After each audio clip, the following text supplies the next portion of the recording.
महाराष्ट्र के सियासी पर्दे पर हर खटपट के बाद सब ठीक है। हर झगड़े के बाद सरकार पूरे 5 साल चलेगी और गठबंधन अटूट है, जैसे संवाद बोलते हुए एनसीपी, कांग्रेस और शिवसेना के नेता दिखते हैं। लेकिन पर्दे के अंदर कुछ भी ठीक नहीं है। सियासत के शतरंज पर सब अपने अपने मोहरे चल रहे हैं।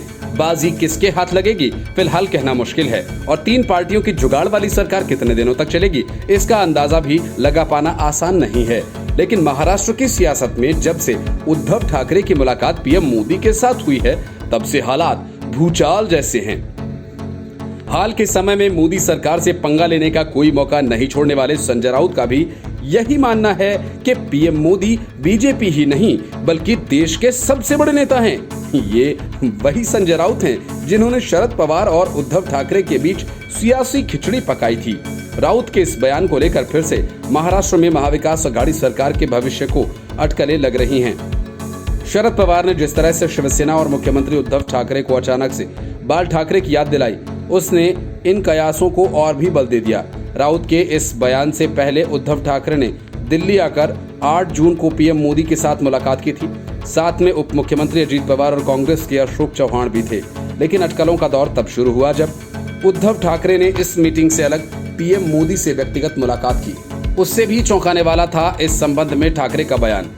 उनसे व्यक्तिगत मुलाकात के बारे में पूछा गया तो उन्होंने कहा कि वे नवाज शरीफ से मिलने तो गए नहीं थे। अगर पीएम मोदी से व्यक्तिगत तौर पर मिले तो इसमें गलत क्या है। ठाकरे ने यह भी कहा वो राजनीतिक तौर पर साथ नहीं हैं, लेकिन इसका मतलब ये नहीं है कि उनका आपसी संबंध टूट गया है।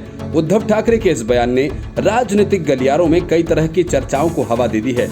उस पर राउत का बयान फिर शरद पवार का कहना है कि उन्हें शिवसेना पर पूरा भरोसा है।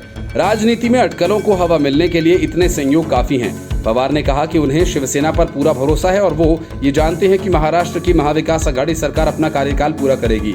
महाराष्ट्र पर उठ रहे संशय के बीच बालासाहेब ठाकरे को याद किया। कहा कि बालासाहेब ने इंदिरा गांधी को दिए गए अपने वादे के अनुसार उनकी सहायता करने के लिए अपने प्रत्याशी तक नहीं उतारे थे। शरद पवार ने कहा कि शिवसेना विश्वास योग्य है और उनकी सरकार भी अपने 5 साल को पूरा करेगी। शरद पवार की इससे पहले देवेंद्र फडणवीस से हाल ही में मुलाकात की थी।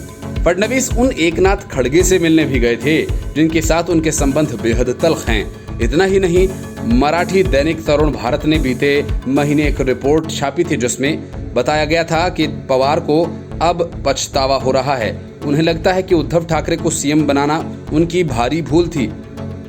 रिपोर्ट में कहा गया था कि उद्धव ठाकरे द्वारा शरद पवार को फोन कॉल का जवाब नहीं देने के बाद शरद पवार ने संजय राउत के सामने इस बात को स्वीकार किया। उन्होंने ठाकरे को महाराष्ट्र का मुख्यमंत्री बनाकर बहुत बड़ी गलती कर दी। 5 राज्यों के विधानसभा चुनाव परिणामों पर चर्चा के लिए आयोजित पश्चिम बंगाल के पंढरपुर नामक कार्यक्रम में वरिष्ठ पत्रकार अनिल थाटे ने इसका खुलासा किया था। उन्होंने कहा कि शरद पवार ने राउत से कहा कि वे खुद या एकनाथ शिंदे महाराष्ट्र के मुख्यमंत्री पद के लिए एक बेहतर विकल्प होंगे।